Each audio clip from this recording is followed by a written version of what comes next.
এখন আমরা আলোচনা করব economic load dispatch with generation constraint. এখানে আমি এক্সাম্পল হিসেবে তিনটা জেনারেটরের আমি কস্ট কার্ভ নিয়ে আলোচনা এখানে দেওয়া আছে। এখানে তিনটা জেনারেটর, একটা হলো PG1, আর একটা PG2 এবং একটা হলো PG3। তিনটা জেনারেটরের কস্ট কার্ভের ইকুয়েশন আমার এখানে দেয়া আছে। আর এখানে টোটাল ডিমান্ড একটা জেনারেটরের আমাদের টোটাল ডিমান্ড আমাদের দেওয়া আছে। তিনটা জেনারেটরের total demand PG1 plus PG2 plus PG3 সমান 975 মেগাওয়াট, এটা আমাদের দেওয়া আছে। ঠিক আছে, তো আর এটা হলো C1 PG function of PG1, C2 function of PG2, C3 function of PG3। তিনটা কস্ট কার্ভ আমাদের এখানে দেয়া আছে। ঠিক আছে, আর এখানে এই তিনটা জেনারেটরের আমার এখানে কিছু কনস্ট্রেইন বা লিমিট দেয়া আছে। লিমিটটা কি? যেমন এখানে জেনারেটর 1 এর একটা লোয়ার লিমিট, একটা আপার লিমিট। অর্থাৎ এই জেনারেটর সর্বনিম্ন 200 মেগাওয়াট এবং সর্বোচ্চ 450 মেগাওয়াট পর্যন্ত তার প্রোডাকশন লিমিট। জেনারেটর 2 বা এর জন্য PG2 পাওয়ারের লিমিট হলো 150 মেগাওয়াট থেকে 350 মেগাওয়াট এবং PG3 অর্থাৎ জেনারেটর 3 এর পাওয়ার লিমিট হলো 100 মেগাওয়াট থেকে 225 মেগাওয়াট। একটা হলো সর্বনিম্ন লিমিট আর একটা হলো সর্বোচ্চ লিমিট। সর্বোচ্চ লিমিটগুলো কি? এই সর্বোচ্চ লিমিটগুলো মূলত হলো আমাদের জেনারেটরের থার্মাল কনস্ট্রেইন। অর্থাৎ এই জেনারেটর এই লিমিটের বেশি যদি প্রোডাকশন করে তাহলে এর যে ইনসুলেশন, তারপরে কন্ডাক্টরের যে কারেন্ট ক্যারিং ক্যাপাসিটি, এগুলো ভায়োলেট করবে এবং এগুলো জেনারেটরটা পুড়ে যাবে। আর এই পাশের যে লিমিট, লোয়ার লিমিটটা, এটা কি জন্য? এটা হলো ওই জেনারেটরকে স্টেবল রাখতে গেলে তার যে মেকানিক্যাল যে পার্ট আছে, অর্থাৎ তার যে বয়লার পার্ট আছে, ওই বয়লার পার্টের স্টেবিলিটি মূলত হয় লোয়ার লিমিট। অর্থাৎ জেনারেটরকে স্টেবল রাখতে গেলে এই পরিমাণ প্রোডাকশন তার করতেই হবে। তো এগুলো হলো একটা জেনারেটরের লিমিট, এগুলোকে বলা হয় কনস্ট্রেইন। ঠিক আছে, এখানে টোটাল কনস্ট্রেইন কয়টা আছে? তিনটা লোয়ার লিমিট, তিনটা আপার লিমিট, অর্থাৎ টোটাল 6টা কনস্ট্রেইন এখানে আমাদের আছে। তাহলে এই এক্সাম্পলে আমরা কি দেখলাম? এই এক্সাম্পলে আমরা তিনটা জেনারেটরের কস্ট কার্ভ পাইলাম। ঠিক আছে, এখানে 1 number, 2 number, 3 number cost curve equation পাইলাম। আর আমি কি পাইলাম? এখানে টোটাল জেনারেশন তিনটা জেনারেটিং ইউনিটের টোটাল জেনারেশন পাইলাম আমি 975 মেগাওয়াট। এবং এই সাথে আমি এখানে 6টা কন্ডিশন পাইলাম বা কনস্ট্রেইন পাইলাম। এর মধ্যে 3টে লোয়ার লিমিট এবং তিনটা জেনারেটরের জন্য আপার লিমিট। ঠিক আছে, আচ্ছা, এখন আমরা এগুলোর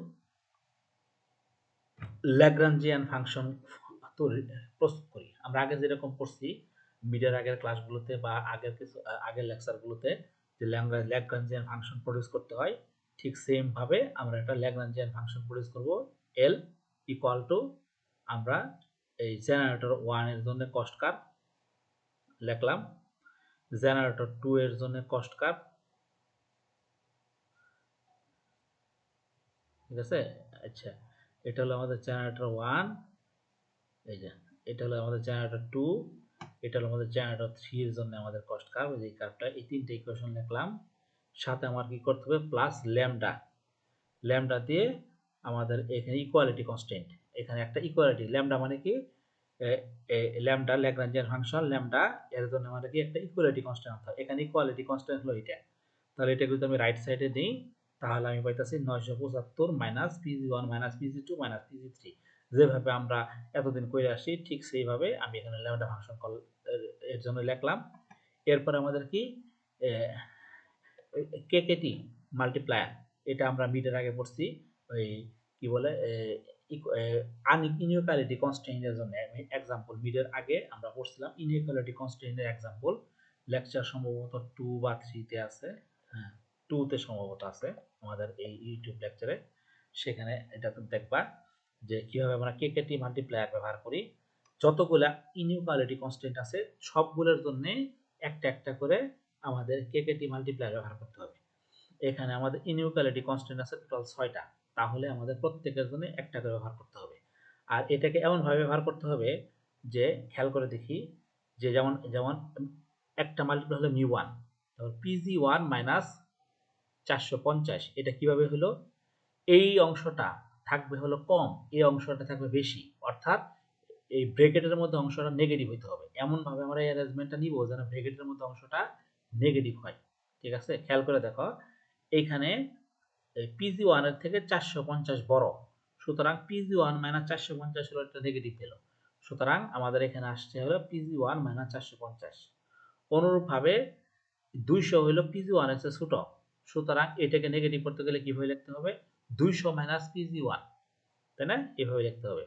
এই যে এখানে লিখছি আমি যে 200 মাইনাস পিজি1।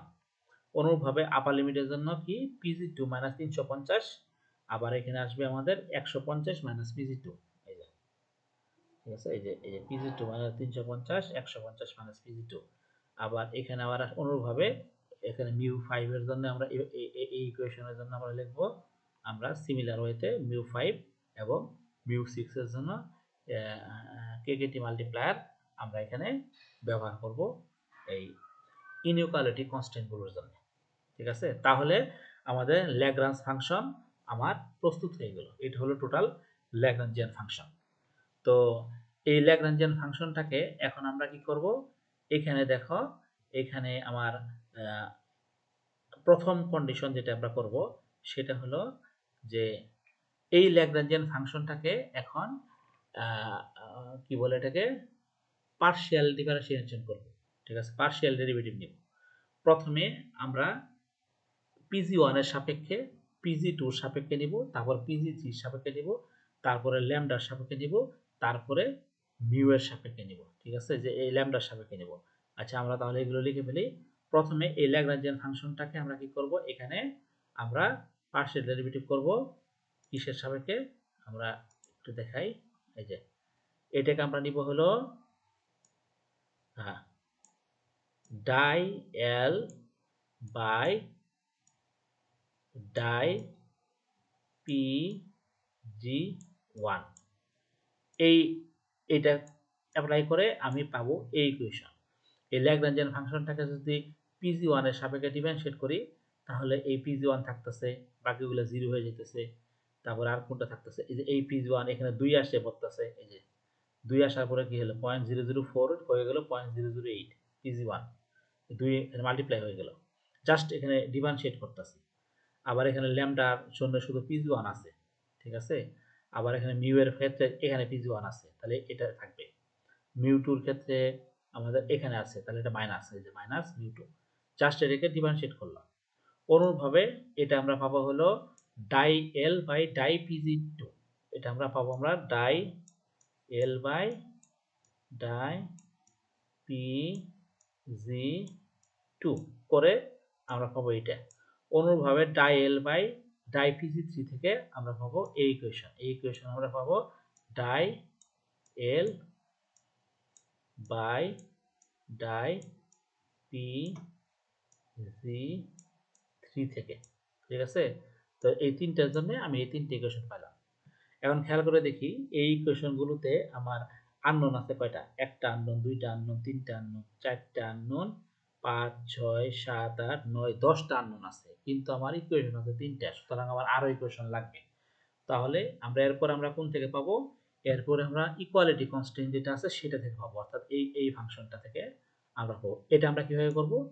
এটা আমরা করব হলো আমাদের ডাই এল বাই ডাই ল্যামডা, ডাই এল বাই ডাই ল্যামডার সাপেক্ষে যদি আমি পার্শিয়ালি ডেরিভেটিভ বের করি তাহলে আমরা পাবো হলো এই ইকুয়েশনটা। অর্থাৎ এটাকে যদি আমি ডাই এল বাই ডাই ল্যামডার সাপেক্ষে ডিফারেন্সিয়েট করি তাহলে আমি এই ইকুয়েশন পাবো। তাহলে এখান থেকে আরেকটা ইকুয়েশন আমি পাইলাম। এরপরে আমাদের কি করতে হবে? এরপরে আমাদের এই চতুর্থ নাম্বারে লিখতে হবে প্রত্যেকটা এই ইনইকুয়ালিটি কনস্ট্যান্ট। ঠিক আছে, আমরা নেক্সট এক্সাম্পলে যাই। এই কন্ডিশন নাম্বার 3 হলো প্রত্যেকটা ইনইকুয়ালিটি কনস্ট্যান্টকে আলাদা আলাদা করে রাখলাম। এই হলো 6টা ইনইকুয়ালিটি কনস্ট্যান্ট আলাদা করে রাখলাম। এরপরে আমরা যে জিনিসটা করব সেটা হলো এখানে আমরা পাচ্ছি কন্ডিশন নাম্বার 4 এ কমপ্লিমেন্টারি স্ল্যাকনেস কন্ডিশন। এটা আমরাও পড়ছি লেকচার 2 তে আমাদের আলোচনা করা আছে। যখন আমরা এই ইনইকুয়ালিটি কনস্ট্রেন্ট নিয়ে আলোচনা করছি তখন আমরা দেখব এটা এই ধরনের প্রসেস আমরা ফলো করছি। কমপ্লিমেন্টারি স্ল্যাকনেস কন্ডিশনটা কি? এই প্রত্যেকটাকে আমাদের μ1 এর সাপেক্ষে মাল্টিপ্লাই করে ইকুয়াল টু 0। এটার সাথে μ2 মাল্টিপ্লাই করে ইকুয়াল টু 0, μ3 মাল্টিপ্লাই করে ইকুয়াল টু 0। অর্থাৎ মোট কথা হলো এই যে এগুলো, যেমন এটা μ1, এটা μ2, মানে এটা ইকুয়াল টু 0, এটা ইকুয়াল টু 0, এটা ইকুয়াল টু 0, এই প্রত্যেকটা ইকুয়াল টু 0 আমাদের ধরতে হবে। এবং এখানে কন্ডিশন হলো এই μ1, μ2, μ3, μ4, μ5, μ6 এটা 0 হইতে পারে, আবার 0 থেকে বড় হইতে পারে। ঠিক আছে? অর্থাৎ এটা μ1 0 হইতে পারে, আবার 0 থেকে বড় হইতে পারে। অর্থাৎ এখানে আমাদের দুইটা কন্ডিশন আছে। এক নাম্বার কেস হলো মিউ সব 0 হয়ে যাবে, আর 2 নাম্বার কেস হলো মিউগুলো 0 হবে না। ঠিক আছে? তো দুইটা কেসই আমাদের সলভ করতে হবে। ঠিক আছে? যেটার জন্য আমরা আমাদের ফলাফল আসে ওইটা আমরা দেখব এখন। ঠিক আছে? তাহলে এই কন্ডিশনগুলো আমরা বের করা দেখলাম। ঠিক আছে? আচ্ছা, এখন তাহলে আমরা কেস নাম্বার 1 এ আমরা এখানে তিনটা জেনারেটর এর প্রোডাকশন পাওয়ার limit PG1, PG2, PG3, PG2, PG3 এর জন্য আমরা এখানে যেটা করতেছি সেটা হলো প্রত্যেকটার জন্য মিউকে আমি 0 ধরতেছি। অর্থাৎ এই যে কন্ডিশনগুলোতে এই প্রত্যেকটা মিউ এর মান আমি 0 ধরতেছি কেস নাম্বার 1 এ। কারণ এখানে বলছি যে এখানে মিউ এর মান হয় 0 হবে, না হলে 0 থেকে বড় হবে। তো প্রথমে আমি সবগুলোকে আমি 0 ধরলাম, প্রত্যেকটা মিউকে 0 ধরলাম। প্রত্যেকটা মিউকে যদি আমি 0 ধরি তাহলে কি হবে? এই সবগুলোই হয়ে যাবে আমার 0। এই সবগুলোই হয়ে যাবে 0, যেহেতু মিউগুলো হলো আমাদের 0। এই মিউগুলো যদি 0 হয় তাহলে খেয়াল করে দেখো এইখানে কিন্তু ওই মিউ এর টার্মগুলো আর থাকে না। এখানে কিন্তু মিউ এর কোনো টার্মই আর থাকতেছে না, কারণ এগুলো সবই 0 হয়ে গেছে। এগুলো সবই যদি 0 ধরি তাহলে আমাদের ইকুয়েশন সলভ করা খুব ইজি হয়ে যায়, কারণ মিউ টার্মগুলো আর থাকতেছে না। তখন 1 number equation, 2 number equation, 3 number equation এবং 4 নাম্বার ইকুয়েশন, অর্থাৎ এই ইকুয়েশনগুলো থেকে আমরা মিউ টার্মগুলোকে বাদ দিয়ে এই 4টা ইকুয়েশন পাই। আর এখানে আননোন কয়টা আছে দেখি, PG1, PG2, PG3 এবং ল্যামডা। তাহলে ইকুয়েশন আছে 4টা, আননোন আছে 4টা। এটাকে আমরা সহজেই ম্যাট্রিক্স পদ্ধতিতে সলভ করতে পারি। ম্যাট্রিক্স পদ্ধতিতে সলভ করলে আমরা যেটা পাই সেটা হলো যে এই ভ্যালুগুলো আমরা তখন আমরা ডিটারমাইন করতে পারবো। এই ভ্যালুগুলো আমরা পাই PG1 এর মান এইটা, PG2 এর মান এইটা, PG3 এর মান এইটা এবং ল্যামডার মান এইটা। এখন খেয়াল করে দেখো আমাদের যে অরিজিনাল যে কনস্ট্রেইন ছিল, এই অরিজিনাল কনস্ট্রেইনের মধ্যে খেয়াল করে দেখো এই যে এখানে PG1 এর মান 450 এর বেশি হইতে পারবে না। ঠিক আছে? অর্থাৎ এটার মান হবে 450 এর ছোট বা সমান, না?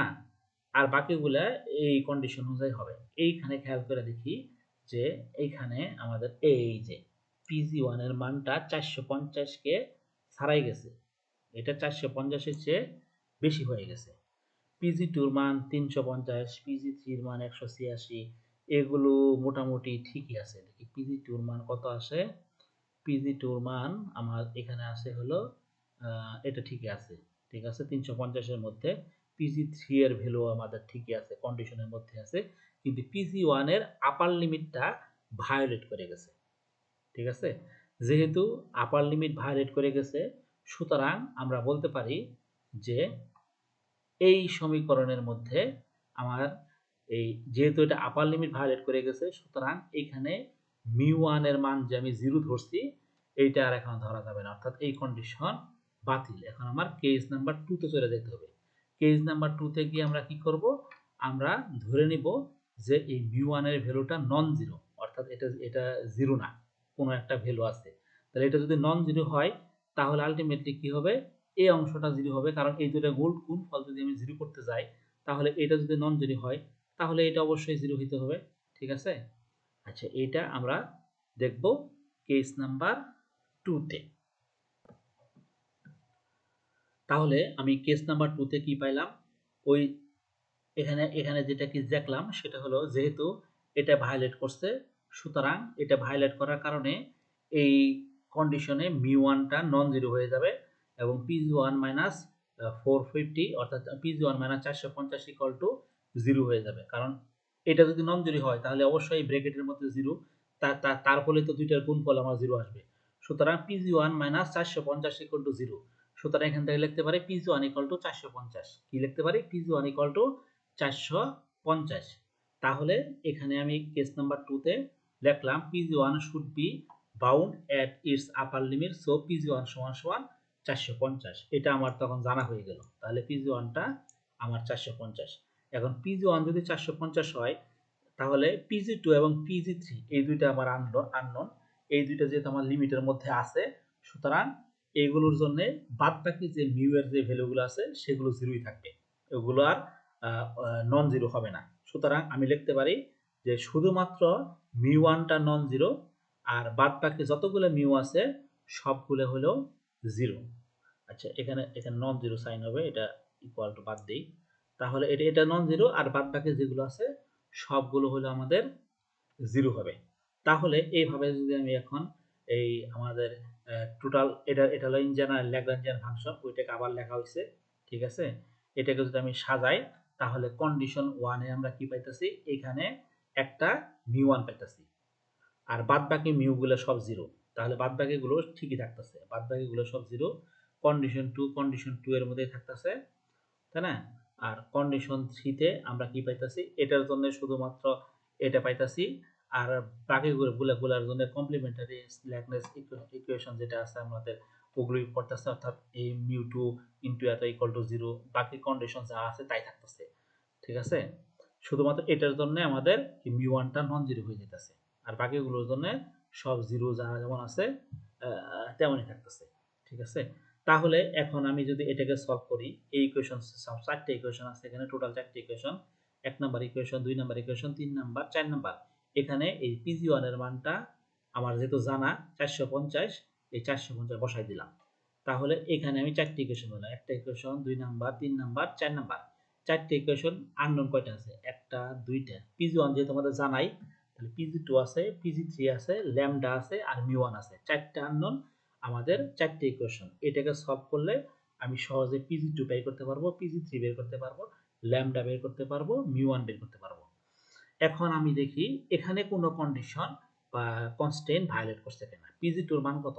325 মেগাওয়াট। আর পিজি2 এর আমার কনস্ট্যান্টটা ছিল কি, অর্থাৎ লিমিটটা আমার কি ছিল? 150 থেকে 350, সুতরাং এটা লিমিটের মধ্যে আছে।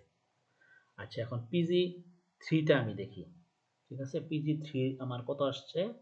পিজি3 আসছে হলো 200 মেগাওয়াট। পিজি3 200 মেগাওয়াট। দেখি এটা আমার লিমিট ভায়োলেট করছে কিনা। 225 পর্যন্ত আছে, 100 থেকে 225, সুতরাং এটা লিমিটের মধ্যে আছে। তাহলে আমাদের প্রত্যেকটা কন্ডিশনই এখন আমার লিমিটের মধ্যে আছে, ঠিক আছে। যেহেতু আমার এখানে প্রত্যেকটা কন্ডিশন লিমিটের মধ্যে আছে আর ফাইনাল সলিউশন আমার আসলো এটা, সুতরাং এটাই হলো আমাদের সেই অপটিমাম ভ্যালু, ঠিক আছে। এটাই হলো আমাদের সেই অপটিমাম ভ্যালু, আমরা বের করে ফেললাম। আচ্ছা, তাহলে এখন যদি এমন হইতো যে এখানে লিমিট ভায়োলেট করতো তাহলে কি হইতো?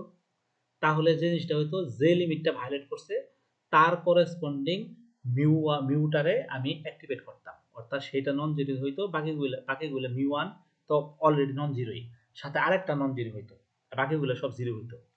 দিয়ে এই পিজি2 মানটা আমি লিখে ফেলতাম এর লিমিটের এই কন্ডিশন থেকে, এই ইকুয়েশন থেকে, মানে যেটা ভায়োলেট করতো। মনে করো এখানে μ3 ভায়োলেট, এটা ভায়োলেট করছে, তাহলে আমরা কি পাইতাম? এই μ3টা নন জিরো হইতো আর পিজি2 ইকুয়াল টু হইতো 350, ঠিক আছে। এইভাবে আবার আমরা এরকম কি বলে এটা, এই 4টে ইকুয়েশন পাইতাম, এটাকে আবার সলভ করতাম, আবার দেখতাম কোনো কিছু ভায়োলেট করছে কিনা। এইভাবে যদি ভায়োলেট করতো আবার আমরা ওইভাবে আরেকটা মিউকে নিতাম, এইভাবে 6টা মিউই আসতো। তারপরেও যদি দেখা যায় যে আমাদের কন্ডিশন ভায়োলেট করতেছে, তখন আমি বলতাম এর কোনো অপটিমাম সলিউশন নাই। আর যদি এর মধ্যে সমাধান হয়ে গেল তো হইলো, যদি কোনোভাবেই সমাধান না হয় তখন আমি বলবো যে এর কোনো ফিজিবল সলিউশন নাই, ঠিক আছে। তো এইভাবে আমরা যে কোনো কনস্ট্রেইন যদি দেওয়া থাকে কোনো জেনারেটরের কনস্ট্রেইন, তাহলে আমরা তার ইকোনমিক লোড ডিসপ্যাচ আমরা অর্থাৎ অপটিমাম সলিউশন বের করতে পারি। ঠিক আছে, ওকে। হ্যাঁ, তাহলে এই ধরনের প্রবলেম যদি আমাদের আসে আমরা ইনশাল্লাহ এটাকে সলভ করতে পারবো। ঠিক আছে।